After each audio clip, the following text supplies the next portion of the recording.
Assalamualaikum warahmatullahi wabarakatuh.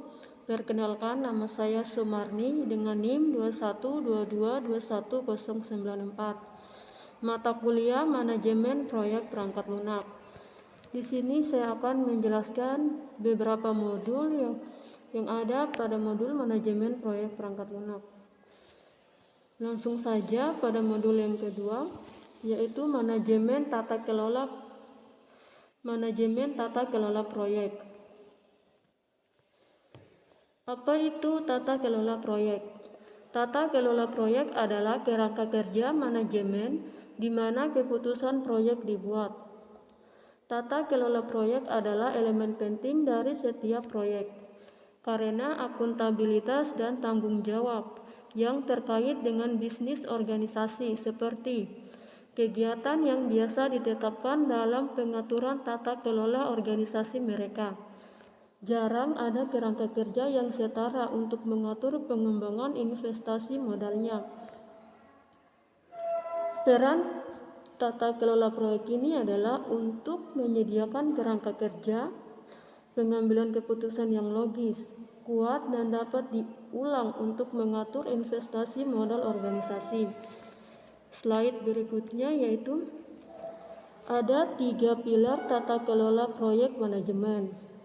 Yang pertama, struktur, di mana struktur komite tata kelola dalam proyek adalah pemilik atau pemodal yang menentukan sumber daya atau modal, manusia, dan lainnya untuk proyek. Yang kedua yaitu sumber daya manusia. Sumber daya manusia yaitu efektivitas struktur komite tergantung pada sumber daya manusia yang mengisi berbagai komite tata kelola. Yang ketiga yaitu informasi. Informasi yang dapat membuat keputusan dan terdiri dari laporan berkala tentang proyek, masalah, ataupun resiko.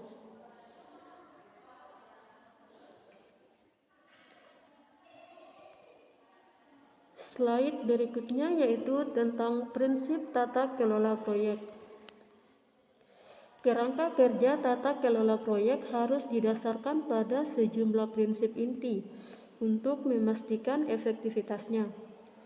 Yang pertama yaitu pastikan satu titik pertanggungjawaban untuk keberhasilan proyek, di mana akuntabilitas proyek yang paling mendasar adalah akuntabilitas untuk keberhasilan proyek. Sebuah proyek tanpa pemahaman yang jelas tentang siapa yang bertanggung jawab akan keberhasilannya tidak memiliki kepemimpinan yang jelas. Yang kedua yaitu kepemilikan proyek terlepas dari kepemilikan aset, kepemilikan layanan, atau kelompok pemangku kepentingan lainnya. Di sini seringkali organisasi mempromosikan alokasi peran pemilik proyek kepada pemilik layanan atau pemilik aset dengan tujuan memberikan lebih banyak kepastian bahwa proyek akan memenuhi kebutuhan mendasar pemilik. Ini juga merupakan ukuran keberhasilan proyek yang kritis. Yang ketiga yaitu pastikan pemisahan manajemen pemangku kepentingan dan kegiatan pengambilan keputusan proyek. Di sini efektivitas pengambilan keputusan suatu komite dapat dianggap berbanding terbalik dengan ukurannya. Tidak hanya itu, komite besar yang gagal membuat keputusan tepat waktu. Komite yang dibuatnya juga sering dianggap buruk karena dinamika kelompok tertentu yang berperan. Yang keempat yaitu pastikan pemisahan tata kelola proyek dan struktur tata kelola organisasi. Struktur tata kelola proyek ditetapkan secara tepat karena diakui bahwa struktur organisasi tidak menyediakan kerangka kerja yang diperlukan untuk melaksanakan suatu tugas proyek. slide berikutnya yaitu fungsi tata kelola proyek. Fungsi utama tata kelola proyek adalah peran pemilik modal. Sponsor proyek memiliki 3 bidang tanggung jawab utama, yaitu kepada dewan, manajer proyek, dan pemangku kepentingan proyek. Fungsi yang lain yang pertama yaitu ada stakeholder, di mana untuk stakeholder pemilik memberikan kepemimpinan pada orang yang sudah berpengalaman yang dapat membuat proyek selaras dengan strategi organisasi dan arah portofolio, mengatur risiko proyek, bekerja dengan sponsor lain. Yang kedua yaitu manajer proyek. Untuk manajer proyek, sponsor memberikan keputusan tepat waktu, mengklarifikasi kerangka kerja, pengambilan keputusan, menjelaskan prioritas, mengklarifikasi kerangka kerja, dan strategi bisnis. Yang berikutnya, yang ketiga yaitu pemangku kepentingan proyek. Untuk pemangku kepentingan proyek lainnya, sponsor proyek melibatkan pemangku kepentingan, mengatur komunikasi pemangku kepentingan, mengarahkan hubungan klien. Modul 3 yaitu manajemen integrasi proyek. Manajemen integrasi proyek adalah kumpulan aktivitas dan proses yang diperlukan untuk mengidentifikasi, mendefinisi, mengkombinasi, menyatukan, dan mengkoordinasi berbagai proses dan aktivitas manajemen proyek dalam suatu proses yang berkesinambungan di dalam grup proses manajemen proyek.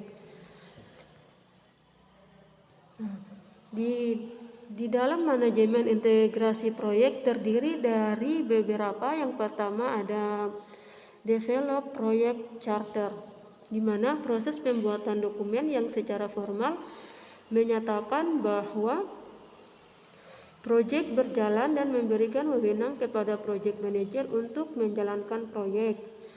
Yang kedua ada develop project management, di mana proses mendefinisikan, menyiapkan, mengkoordinasikan, dan mengintegrasikan rencana proyek ke depan.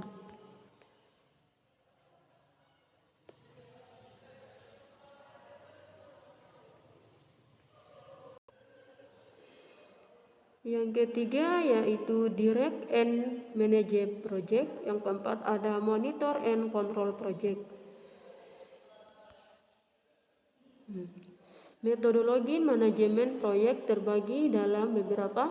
Yang pertama yaitu memulai proyek. Yang kedua perencanaan proyek atau planning project. Yang ketiga pelaksanaan. Yang keempat monitoring dan pengontrolan. Yang kelima penutupan proyek. Modul 4 yaitu manajemen inisiasi proyek. Yang pertama tahap awal proyek. Inisialisasi proyek merupakan tahap awal atau tahap yang pertama kalinya suatu proyek dimulai. Proyek merupakan sekumpulan aktivitas yang saling berhubungan, di mana ada titik awal dan titik akhir, serta hasil tertentu. Dalam suatu proyek membutuhkan berbagai keahlian atau skills dari berbagai profesi dan organisasi. Setiap proyek pasti unik, bahkan tidak ada dua proyek yang persis sama. Proyek adalah aktivitas sementara dari personil, material, serta sarana untuk menjadikan atau mewujudkan sasaran-sasaran proyek dalam kurun waktu tertentu yang kemudian berakhir. Pada gambar di samping merupakan contoh macam proyek. Bisa dilihat gambarnya pada slide samping. Ada proyek internal, hasil proyek digunakan perusahaan atau organisasi sendiri. Sedangkan proyek eksternal yaitu hasil proyek digunakan perusahaan atau organisasi lain. Proposal atau perencanaan. Perencanaan kegiatan tersebut dituangkan dalam sebuah proposal. Pengertian proposal adalah sebuah usulan formal pembangunan proyek sistem informasi untuk memenuhi kebutuhan unit kerja dalam menjalankan fungsinya untuk mendukung tercapainya suatu tujuan organisasi. Dalam proposal mendefinisikan yang pertama apa yang akan dilakukan, yang kedua kebutuhan bisnis apa yang akan dipenuhi, yang ketiga bagaimana hasil proyek akan mendukung strategi. Kerangka acuan kerja. Yang pertama ada TOR atau Term of Reference. Di sini dia memuat pedoman untuk menyusun proposal penawaran. Yang pertama adalah latar belakang, kedua maksud dan tujuan, yang ketiga sasaran, yang keempat nama dan organisasi dari pejabat pembuat komitmen, yang kelima ada sumber pendanaan, yang keenam lingkup lokasi kegiatan, data dan fasilitas penunjang, serta ahli pengetahuan, ketujuh jangka waktu pelaksanaan, yang kedelapan tenaga ahli, yang kesembilan serahan, yang kesepuluh laporan. Yang kedua yaitu RKS atau rencana kerja dan syarat. Yang pertama, syarat yang pertama yaitu 1. Umum, 2. Dokumen seleksi, yang ketiga penyusunan, penyampaian dan pembukaan dokumen penawaran, yang keempat kriteria dan tata cara penilaian dokumen. Yang berikutnya ada harga perkiraan sendiri. Di sini yang pertama disiapkan instansi pemberi pekerjaan, yang kedua dasar penilaian layak tidaknya biaya yang diusulkan konsultan, yang ketiga menggunakan patokan biaya. Struktur proposal. Struktur proposal dapat dilihat pada slide. Di sini dia terdapat 13 struktur proyek eksternal yang sederhana. Yang ketiga, project charter. Project charter atau piagam proyek adalah dokumen yang secara resmi menyatakan kewenangan sebuah proyek, di mana project charter ditandatangani oleh anggota tim sebagai tanda komitmen anggota tim pada kegiatan proyek.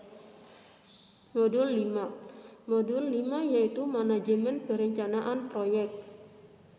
Perencanaan proyek. Setelah sebuah proyek didefinisikan, langkah selanjutnya adalah merencanakan proyek tersebut. Perencanaan proyek ini biasanya dalam bentuk dokumen perencanaan manajemen proyek. Pada intinya, perencanaan manajemen proyek ini adalah deskripsi detail dari definisi proyek yang telah dibuat. Perencanaan proyek secara umum berisi tujuan dan ruang lingkup proyek, waktu pengerjaan atau jadwal, rencana anggaran biaya proyek, kualitas proyek, sumber daya proyek, perencanaan komunikasi, pengadaan, serta integrasi. Tujuan dari perencanaan proyek. Tujuannya adalah untuk menyediakan sebuah kerangka kerja yang memungkinkan manajer membuat estimasi yang dapat dipertanggungjawabkan mengenai sumber daya, biaya, dan jadwal.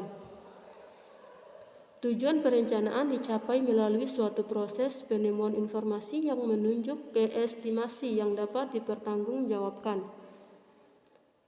Sekian dari saya, mungkin itu saja yang bisa saya jelaskan tentang beberapa modul pada mata kuliah manajemen proyek perangkat lunak. Saya akhiri dengan ucapan wassalamualaikum warahmatullahi wabarakatuh.